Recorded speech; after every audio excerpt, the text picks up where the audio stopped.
These boots are made for walking, and that's just what they'll do.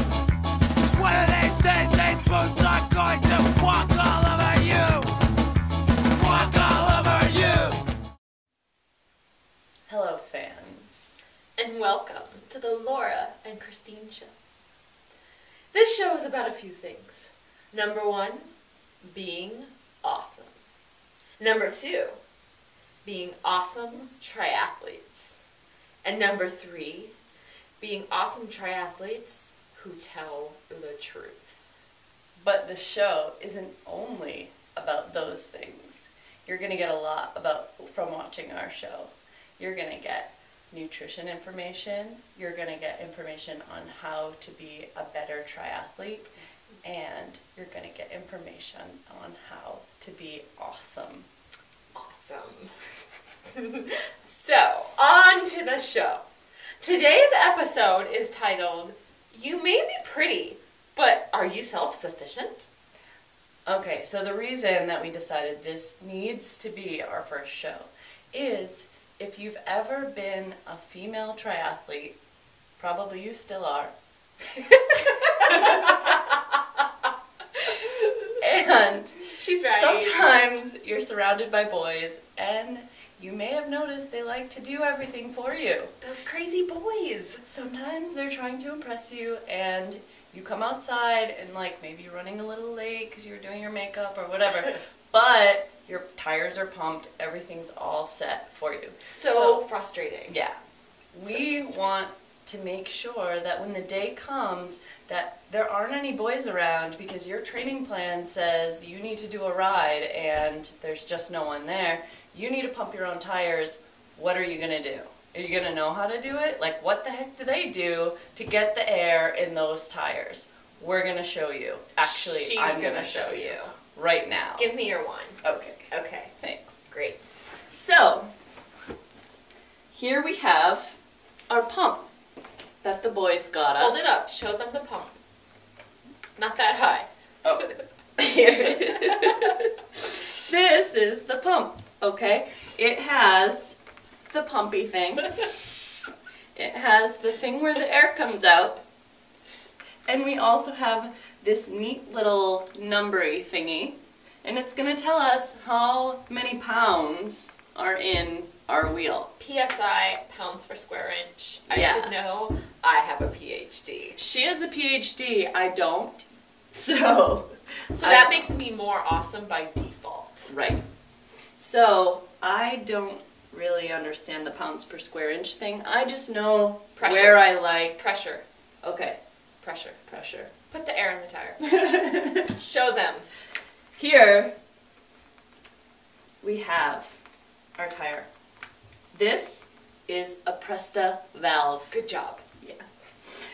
This valve sticking out here, you need to see. I think that might be too close. Can you see? Okay.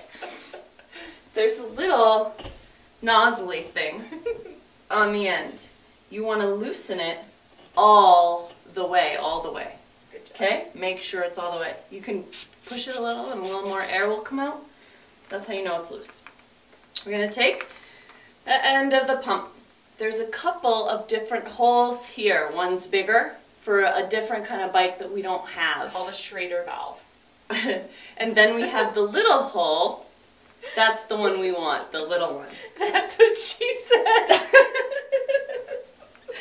Hi, Grandma. Hi, Grandma. So, we're going to put the valve in the little hole, push it all the way. Oh, this thing's really flat.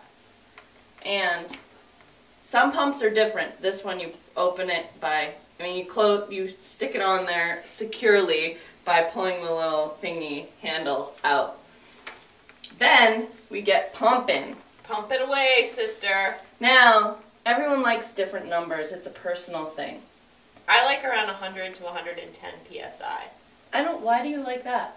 That's just what I do. Just for any specific reason? I think a boy once told me to do it Okay. that way. But when on my race tires, I go higher. Okay. Boys always told me, at first they told me 120, and then recently I had a boy tell me, you're crazy, you shouldn't be at 120, you should never be more than 110 because of your weight, you're not that heavy to be riding 120. No, I'm not heavy enough to ride 120. I'm riding at like a heavier pressure than I need to. But sometimes if it's rainy or the roads are really bad, you want to actually have a little bit lower pressure because that's going to give you better traction on the roads. Yes. So if it's rainy, I do maybe 110, and otherwise I do 120. I haven't yet started anything lower. So to pump, you just go like this. It's really not that hard. As Christina's demonstrating, even someone without a PhD can do it. I'm so proud of you. So there we go. You don't have to go all the way. I always get my heart rate up doing this, warming up. Okay, so we're at the pressure we want. Now, this part, I always make my hands bleed, but you have to just be careful. You don't have to rip it off really fast because you'll rip the nipple off. So, hi Grandma. See how easy that was? You just pull it off, it comes right off. Now you want to close this thing back up, right? Because you don't want the air to get out, you just put it all in there. My heart's like beating fast from all that work. Oh, and here's another thing for those of you who are newbies out there, which is totally fine, we were all newbies to begin with. When you first get your tire, it's going to have, what's it called? A little washer thingy. Here, hold my wine. Oh, yeah. Yeah, we forgot about that. Don't leave them. Hold That's on. embarrassing. Yeah, you don't want to embarrass yourself. There's going to be a little metal washer thingy that's up here by where the valve actually like meets the wheel itself. And there's going to be a little black dust cap. Whatever you do, don't leave that on because that's a sign that you're not experienced. It doesn't make any sense to me. I haven't gotten a good reason as to why you shouldn't have it on there. Oh, the but reason, everybody makes why. fun of me, so I just I know why. why. Imagine you're riding your bike. Maybe you're racing and you have those thingies on there and you need to hurry up and change your flat, which you're about to show us how to do. No, I think we're going to do that in the next episode because we talked a little too much. That always happens. Oh. Okay. She's the boss. I'm totally the boss. That's why my name was first. That's why it's the Laura and Christine show. Yeah, I know. So we'll show how to change a flat in the next episode, which is really Stay tuned important. for the next Stay episode tuned. for that. But yeah, if you're changing a flat in a race or you want to hurry up and change a flat, if you have to pull the little washery thing off and the black cap and all that, it's going to take longer. That's what I've been told. Oh, I guess that makes sense. And I don't even have a PhD. Okay. Cool. Okay, we're done. Yes, we're done. We are done. We'll see you next time. Go be awesome.